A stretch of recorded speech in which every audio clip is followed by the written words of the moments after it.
तो hey guys, welcome back to my YouTube channel. I am Dev, this is my YouTube channel the science club Dausa. YouTube channel पर मैं देवेंद्र एक बार फिर से आप सभी का बहुत बहुत स्वागत करता हूं।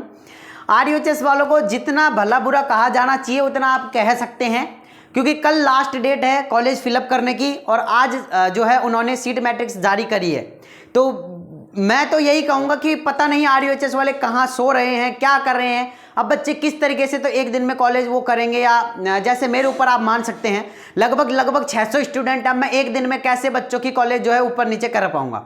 इसलिए मैं सबसे पहले आप लोगों से क्षमा मांगता हूं कि आप लोगों की अगर मैंने कोई कॉलेज ऐसी भर दी हो जिनके अंदर कम सीटें खाली हो, जिस कॉलेज के अंदर बाई चांस एक दो ही कॉलेज होगी, लेकिन सारी कॉलेज की रियलिटी में आप लोगों को बताने वाला हूं, एक दो ही कॉलेज होगी, तो आप प्लीज उसको ना छेड़ें तो ही अच्छा है ना। अगर आप देखना चाहें तो आप देख सकते हैं, अगर आपको लगता है कि हमें ऊपर नीचे करनी है तो आप कर सकते हैं। बाकी उसके लिए भी आप लोगों को क्या करना है, हमसे परमिशन लेनी पड़ेगी तो ही आप कर सकते हैं, ठीक है ना। अब मैं आप लोगों को दिखा देता हूं। देखो, मैंने यहाँ पर सीट मैट्रिक्स जो है उसकी प्रिंट आउट निकाल ली है, और प्रिंट आउट मैंने निकाल कर देखी है कि जितनी भी प्राइवेट कॉलेज हैं उन सभी के अंदर अभी भी 50% जो सीटें हैं वो वीकेंट तक खाली हैं। अब मैं आप लोगों को चलकर दिखा देता हूं। चलो, तो यहां पर हम चलते हैं और मैं आप लोगों को दिखा देता हूं कि कितनी सीटें अभी भी जो है खाली हैं वो आप लोगों की जो प्राइवेट कॉलेज हैं उनके अंदर, ठीक है ना। अभी यहां पर अगर मैं बात करता हूं तो ये रही हमारे पास में seat matrix second round counselling की सीट मैट्रिक्स यहां पर है। जो आरयूएचएस कॉलेज है उसके अंदर अभी भी 6 सीटें खाली हैं, और अगर मैं यहां पर बात करूं एसएमएस कॉलेज की, उसके अंदर भी 6 सीटें खाली हैं। अगर मैं यहां पर बात करता हूं तो सबसे ज्यादा जो सीटें खाली हैं वो इस कॉलेज के अंदर हैं। अब इस कॉलेज का नाम अगर मैं यहां पर देखूं तो सवाई माधोपुर की जो कॉलेज है इसके अंदर अभी भी 13 सीटें खाली हैं। जिन स्टूडेंट को गवर्नमेंट कॉलेज लेनी है और वो सवाई माधोपुर से कर सकता है तो प्लीज आप फर्स्ट प्रायोरिटी सवाई माधोपुर को रखना, ठीक है ना। चलो जी, आगे अगर मैं बात करता हूं तो अब यहां पर हमारी स्टार्ट हो चुकी है ये प्राइवेट कॉलेजेज हैं। अब प्राइवेट कॉलेज में मैक्सिमम आप लोग एक कॉमन चीज देखोगे, कॉमन चीज ये है कि इनमें लगभग अभी भी 50% सीटें खाली हैं। मतलब 20 से ऊपर हर कॉलेज में, ज्यादातर सभी कॉलेज के अंदर सीटें खाली हैं। मतलब आप कोई सी भी प्राइवेट कॉलेज भर रहे हैं, मतलब आप लोगों की सीटें अभी भी 50% सीटें खाली हैं, तो बिल्कुल भी टेंशन करने की जरूरत नहीं है। अब आप लोगों को ये प्रायोरिटी बेस ये देख लेना कि इस कॉलेज के अंदर 38 सीटें खाली है, इसके अंदर 27 है, तो 38 वाले को ऊपर रखना, 27 वाले को नीचे रखना, ठीक है ना। बाकी इनसे ज्यादा फर्क आप लोगों का पड़ने वाला है नहीं। जिस तरीके से हमने भरी हैं वो हमने सही भर दी है, ठीक है ना। अगर मिलनी होगी तो आपको उनमें से भी मिल जाएगी, और नहीं मिलेगी तो फिर ये सारी चीज करने से भी नहीं मिलेगी। जैसे 39 है, 30 है, और दौसा की जो अगर मैं यहां पर बात कर रहा हूं राजस्थान नर्सिंग कॉलेज दौसा की, तो अभी भी इसके अंदर 30 सीटें खाली हैं, ठीक है ना। 30 सीटें खाली। तो अगर दौसा के अंदर किसी को एडमिशन लेना है और प्राइवेट कॉलेज से अगर कोई करना चाहता है तो राजस्थान कॉलेज को फर्स्ट प्रायोरिटी पे रखना, आप लोगों को मिल जाएगी, ठीक है ना। अगर मैं यहाँ पर बात करूँ, देखो राजस्थान कॉलेज की जो थोड़ी हालत है वो ऐसी है, इसलिए अगर मैं यहाँ पर आप लोगों से थोड़ी सी एक चीज कहना चाहूँ तो आप ये देख सकते हैं कि एक चीज तो आप लोगों को ये ध्यान रखनी है कि अगर मैं बात करता हूँ राजस्थान कॉलेज की, तो 50 में से 20 सीटें भरी हैं अभी और 30 सीटें अभी भी खाली हैं, ठीक है। अगर मैं बात करता हूं सरस्वती कॉलेज की, तो लगभग 12 से और 14 सीटें खाली है अभी बस सिर्फ। अगर मैं बात करूं इंडियन कॉलेज की,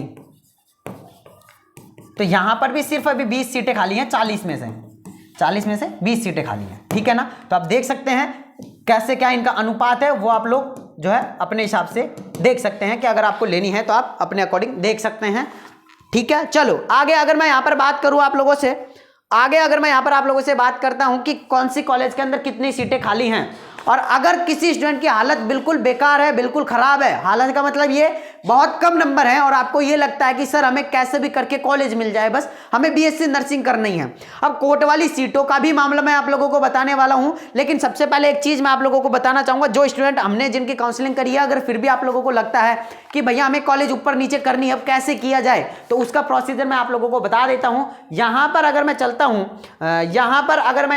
हूं आप लोगों से, ये रही हमारी ऑफिशियल वेबसाइट पर आने के बाद सबसे पहले आप लोगों को आ जाना यहां पर।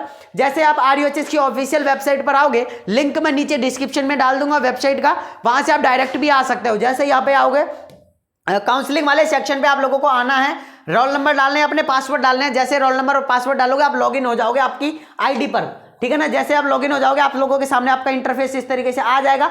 अब यहां पर आप लोगों से कॉलेज फिल करने के लिए बोला जाएगा। ये रही कॉलेजेज की लिस्ट, इससे कॉलेज को भरने से पहले आप अपने सीट मैट्रिक्स जरूर देख लेना। सीट मैट्रिक्स मैं अभी हमारा जो पेड काउंसलिंग ग्रुप है उसके अंदर और सभी ग्रुप के अंदर डाल रहा हूं, वहां जाकर आप चेकआउट कर सकते हैं, है ना। अब सीट मैट्रिक्स ये रही मेरे पास में, अभी मैंने निकाल लिया प्रिंट आउट इसका। अब सीट मैट्रिक्स में एक चीज मैं आपको दिखाना चाहता हूं कि सीट मैट्रिक्स में जो कोर्ट वाली सीटें हैं वो लगभग खाली पड़ी हैं ऐसी की ऐसी।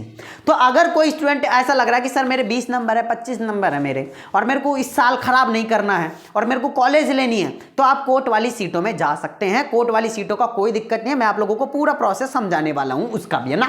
अब यहां पर अगर मैं बात करें किसी स्टूडेंट को अगर कॉलेज ऊपर नीचे करनी है, मान लेते हैं अभी हमने ये गवर्नमेंट कॉलेज जो भर रखी है वो हमने नागौर की भर रखी है ना। अब हमें और कोई कॉलेज ऐड करनी है तो हम कहां से करेंगे, हमें यहां पर जाना है और उस कॉलेज के आगे ऐसे टिक लगाना है। टिक लगा के यहां पर आप लोगों को एरो दिखाई देंगे दो, एक इधर की साइड आने का, एक इधर की साइड आने का। तो इधर की साइड पे दबाओगे तो मतलब इसके अंदर एंट्री कर जाओगे, इधर की साइड दबाओगे मतलब इसके अंदर वापस से, मतलब यहां से यहां ट्रांसफर करनी है, नीचे वाले पे क्लिक करना है, यहां से यहां ट्रांसफर करनी है, ऊपर वाले पे क्लिक करना है, ठीक है ना। अगर आपको ऊपर नीचे करना है तो यहां पर आप लोगों को ऑप्शन दिखाई देंगे अप एंड डाउन का। अप करोगे तो कॉलेज ऊपर बढ़ती जाएगी, डाउन करोगे तो मतलब कॉलेज नीचे आती जाएगी। वो सब सीट मैट्रिक्स के अकॉर्डिंग देख के आप लोग कर सकते हैं। अब बात कि सर हमें मान लेते हैं कि हमें कोई सी भी कॉलेज नहीं मिल रही है और अगर हम जाते हैं कोर्ट वाली सीट की तरफ तो उससे क्या हमें नुकसान हो सकता है, क्या हमारे लिए फायदा है। सबसे पहले अगर मैं फायदे की बात करूं,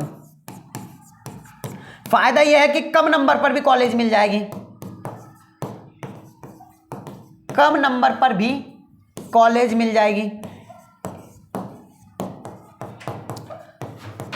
दूसरी बात सर फायदा क्या है, फायदा आप लोगों का यही है, कम नंबर पर कॉलेज मिल जाएगी, कॉलेज सही ढंग से रहेगी, उसमें कोई दिक्कत नहीं है, पढ़ाई भी आप लोगों की चलेगी। बट एक चीज मैं कहना चाहूंगा कि आप लोगों को फर्स्ट सेमेस्टर के अंदर थोड़ी सी दिक्कत हो सकती है ना। तो नुकसान आप लोगों का यही है कि फर्स्ट सेमेस्टर के अंदर आप लोगों का जो रिजल्ट है वो थोड़ा सा कहीं ना कहीं लेट देखा जा सकता है। लेट का मतलब 1 महीने या 2 महीने आप लोगों का लेट दिखा जाएगा, उसके बाद में फिर आप लोगों को कोई प्रॉब्लम नहीं होगी कोर्ट वाली सीट के ऊपर।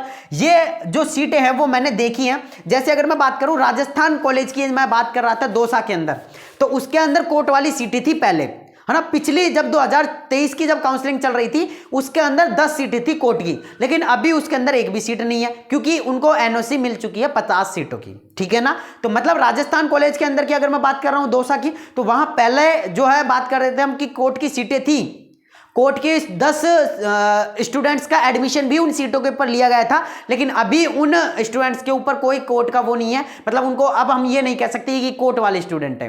तो आपकी कॉलेज के अंदर भी ऐसा हो जाएगा, बिल्कुल भी आप लोगों को टेंशन नहीं करनी है। अगर आपको ये लगता है कि सर हम कॉलेज ले लें तो फिर क्या है, तो जिनके कम नंबर है वो ले सकता है, कोई दिक्कत नहीं है। आपको अगर साल खराब नहीं करना है बट आपको ये लगता है कि हम नेक्स्ट ईयर प्रिपरेशन कर सकते हैं तो आप मत लेना उनको, ठीक है ना। ये मैंने आप लोगों को कोर्ट की चीजें भी बता दिया। बस 2 ही नुकसान हो सकते हैं कि आप लोगों का रिजल्ट लेट आएगा बस फर्स्ट सेमेस्टर का, बाकी बाद में सब कुछ धीरे धीरे सब कुछ हैंडल हो जाएगा क्योंकि उनको भी तो कॉलेज चलानी है ना। क्योंकि जब तक चलेगी कॉलेज तो देखो स्टूडेंट आरयूएचएस स्टूडेंट्स का कभी भी बुरा नहीं करेगा, सिर्फ करेगा किसका, कॉलेज वाले का। तो कॉलेज वाले जाने और आरयूएचएस वाले जाने कि हमें कोर्ट से कैसे निपटना, आप लोगों को कोई दिक्कत नहीं होगी, ठीक है ना। बाकी आपको अगर नहीं लेनी है तो आप मत लेना, मैं जबरदस्ती नहीं कर रहा हूं ना मेरे को कोई कोर्ट वाले ने मैसेज करके ये कहा कि भाई हमारी कॉलेजों का प्रमोशन करो, नहीं, किसी ने नहीं कहा ना। अगर आपको लेनी है तो आप ले सकते हैं, नहीं लेनी है तो मैं आप लोगों से बस मना ही करूंगा कि आपको अगर नहीं लेनी है तो कोई दिक्कत नहीं है। बट आप ये सोच रहे हो कि हमारी साल खराब हो सकती है तो आप ले सकते हैं, उसमें भी कोई बड़ी बात नहीं है ना। बट मैं तो कहूंगा कि आप मत ही लो यार, उनको क्या ही मतलब है उनको लेने से फिर, ठीक है। चलो जी आगे अगर मैं बात करता हूं, यहाँ पर तो सीट मैट्रिक्स की मैंने बात कर लिया, किसी को कॉलेज अप एंड डाउन करना है तो वो यहाँ से जाकर जो है कर सकता है। और अगर फिर भी किसी को कोई दिक्कत होती है, अगर फिर भी किसी को कोई दिक्कत होती है, हमारे जितने भी पेड काउंसलिंग वाले स्टूडेंट हैं, अगर फिर भी किसी को कोई दिक्कत होती है तो आप इस नंबर पर व्हाट्सएप पर मैसेज कर सकते हैं 9828306559। इस पर अगर आप डायरेक्टली नॉर्मल कॉल करोगे तो भाई वो नहीं लगेगा क्योंकि अभी शायद ये नंबर बैन हो चुका है, क्योंकि आप लोगों ने इतने सारे कॉल कर दिए कि नंबर बैन हो गया। बट अभी व्हाट्सएप इस पे चल रहा है, पता नहीं कैसे, बट नंबर कॉल करोगे तो आपको स्विच ऑफ शायद ये बताएगा। बट अगर अभी देखो मैं बोल के मैंने इसका कुछ करवाया भी है। व्हाट्सएप पे तो ये चल रहा है अभी भी, है ना, व्हाट्सएप पे तो चल रही है, बट नॉर्मल कॉल आप लोगों का अगर लग जाता है तो आप देख लेना, बट व्हाट्सएप पर आप कॉल भी कर सकते हो, मैसेज भी कर सकते हो इस नंबर पर, ठीक है ना। दूसरे मैं नंबर और दे रहा हूँ दीपेश सर के, जो हमारे काउंसलर हेड है वो दीपेश सर हैं, वो उनके भी मैं नंबर यहाँ पर दे देता हूँ। उनके नंबर तो मेरे को अभी याद नहीं है, लेकिन मैं आप लोगों को ना या तो डिस्क्रिप्शन में दे दूंगा या फिर मैं आप लोगों को इस नंबर पर व्हाट्सएप पर मैसेज करके दीपेश सर के नंबर आप मेरे से ले सकते हो, ठीक है ना। बाकी मैं मिलता हूँ गाइस नेक्स्ट वीडियो में, जब तक के लिए जय हिंद, जय भारत, नमस्कार।